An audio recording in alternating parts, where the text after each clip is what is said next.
Hello, welcome and/or welcome back. The Ember and Ink Studios has another dark origins of nursery rhymes for you. Please come in, have a seat. We're about to begin. Series 3, Episode 3, Jack Sprat, the Rhyme That Mocked a King. Disclaimer. Warning. The Ember and Ink Studios are not responsible for ruining your childhood. Proceed with caution. In this series, we explore the darker interpretations and historical theories behind familiar nursery rhymes.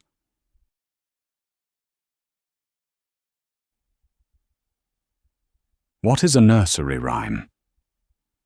Nursery rhymes are short verses that were passed down through generations long before they were written in books.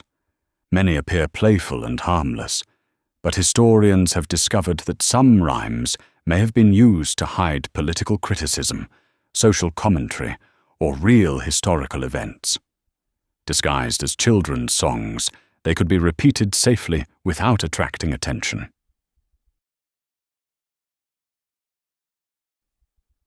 Nursery Rhyme Fact. Many nursery rhymes survived because they were easy to remember and easy to repeat. In times when criticizing the government could be dangerous, rhymes and songs sometimes became a safe way to mock rulers or political decisions. The Rhyme. Jack Sprat could eat no fat. His wife could eat no lean. And so between them both, you see, they licked the platter clean. At first glance, it sounds like a silly rhyme about a couple with strange eating habits. But historians believe it may have been political commentary hidden inside a rhyme.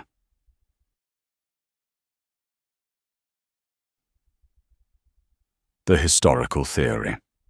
One interpretation connects the rhyme to King Charles I of England in the 1600s.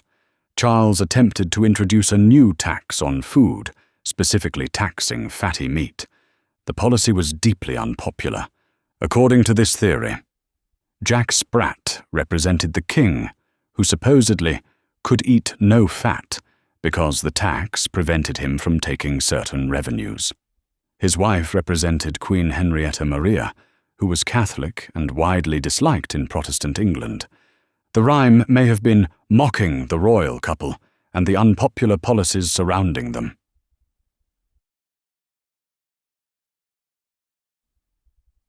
Another interpretation. Another theory suggests the rhyme refers to poverty and food shortages. During difficult economic times, people often had very little to eat. The idea that a couple would eat every scrap of food, lean or fat, may have reflected the reality of survival during periods of hardship. In this reading, the rhyme becomes less about humor and more about scarcity. The strange survival of the rhyme.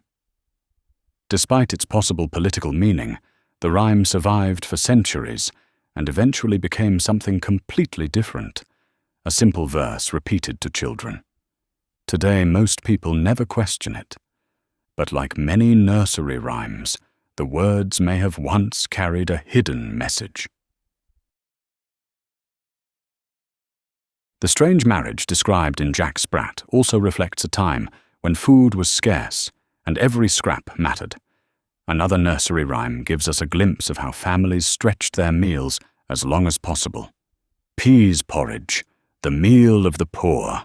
For many people living in medieval and early modern Europe, meals were far simpler than they are today. Bread, vegetables, and porridge formed the foundation of everyday food. One of the most common dishes was peas porridge, a thick soup made from boiled peas. The nursery rhyme goes, peas porridge hot, peas porridge cold, peas porridge in the pot, 9 days old. To modern listeners, the idea of eating 9-day-old porridge might sound unpleasant. But for poorer families, wasting food was simply not an option. Large pots of porridge were often cooked over a hearth and left there for days. Each morning the pot was reheated and more ingredients added. Over time the stew grew thicker and richer as peas, grains and vegetables were slowly stirred in. This type of cooking was common because fuel was expensive, and keeping the fire burning continuously saved time and effort. The rhyme likely reflects the rhythm of everyday life in these households. Meals were simple, food was precious, and sometimes the same pot of porridge fed a family for an entire week. In this way, the rhyme reveals something important about the world that produced nursery rhymes.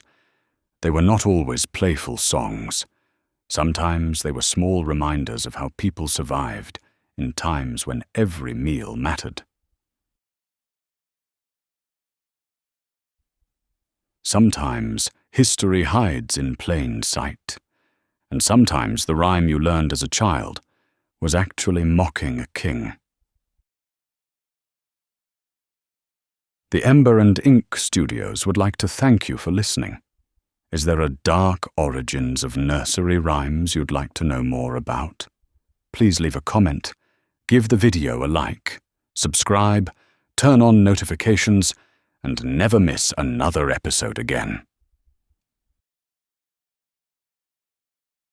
Be sure to return next week for the dark origins of Bar Black Sheep, the tax that angered England.